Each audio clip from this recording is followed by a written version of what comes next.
finally, new rule, liberals need a stand your ground law for cancel culture, so that when the woke mob comes after you for some ridiculous offense, you'll stand your ground. Stop apologizing, because I can't keep up anymore with who's on the shit list.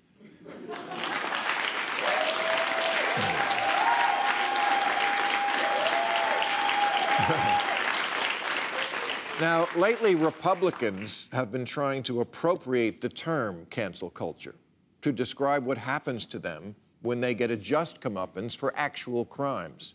And this muddying the water is unfortunate because cancel culture is real, it's insane, and it's growing exponentially, and it's coming to a neighborhood near you. If you think it's just for celebrities, no. In an era where everyone is online, everyone is a public figure. It's like we're all trapped in the hills have eyes and Wi-Fi. Take Mr. Emmanuel Cafferty.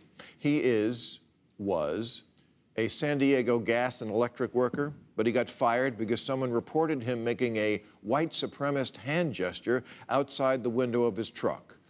But he's not a white supremacist, he's Latino. And he wasn't making a hand gesture, he was probably just flicking a booger.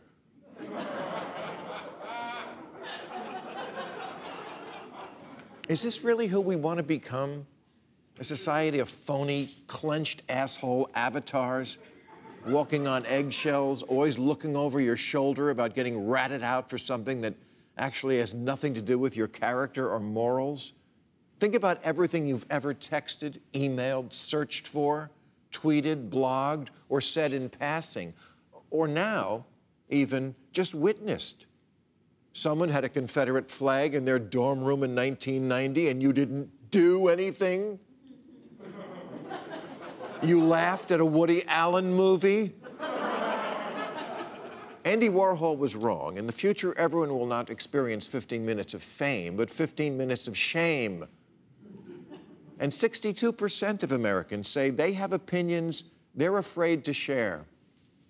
80% of Americans, young, old, rich, poor, conservative, liberal, white, minority, all hate the current atmosphere of hypersensitivity.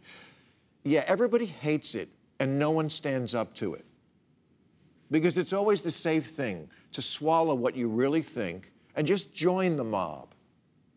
So if someone asks you if Justin Timberlake owes Britney Spears an apology for not being a perfect boyfriend when they were teenagers, just say yes. Easy, as Justin did, issuing an abject apology and then vowing to return sexy back to where he found it.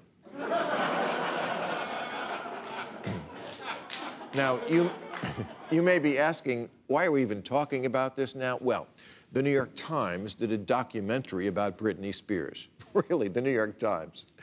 What do you see the searing expose they have coming up on Pebbles?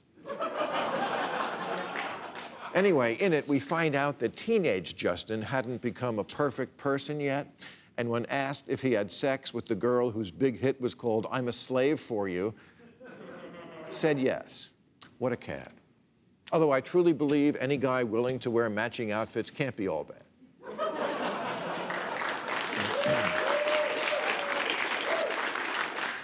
Now, as for a song called I'm a Slave for You, nothing?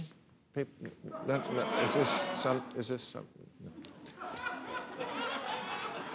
The Mandalorian's Gina Carano is a person I'd never heard of and resent that I have now. She's some conservative wrestling chick who kicks ass on a show I wouldn't watch if I was in prison. And she made some Nazi analogy. Who doesn't these days? You're like the Nazis is the new I don't like you. It's always okay when Trump's the Nazi. That disqualifies her from marching around planet who gives a shit in a helmet?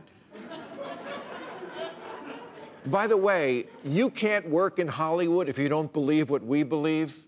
Yeah, in the 50s, that's exactly what the left complained they were being told.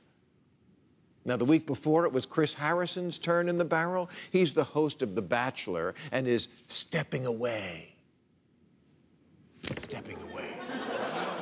To educate himself on a more profound and productive level than ever before. Oh, good, good. Because all my life, I've looked up to the host of the Fuck a Stranger show.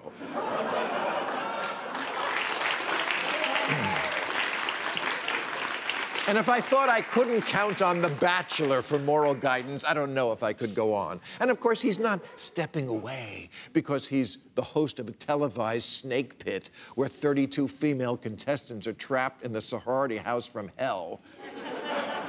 It's because he wouldn't throw one of them under the bus when it came to light that in college he attended a dress-up-like-we're-in-the-old South party, which is not a type of party we should be throwing, in that it winks at a civilization built on slavery, yes. But apparently in 2018, millions of people were still doing it. And mature people understand humans are continually evolving, as opposed to Wokeville, where they're always shocked we didn't emerge enlightened from the primordial ooze. What's Chris Harrison supposed to do? Build a time machine, go back to 2018 and knock the mint juleps out of their hands? Maybe while he's time traveling, he can have a word with that asshole Abraham Lincoln, who's now canceled in San Francisco, and they're thinking about it in Illinois. Yes, the land of Lincoln might cancel Lincoln. Memo to social justice warriors: when what you're doing sounds like an Onion headline, stop.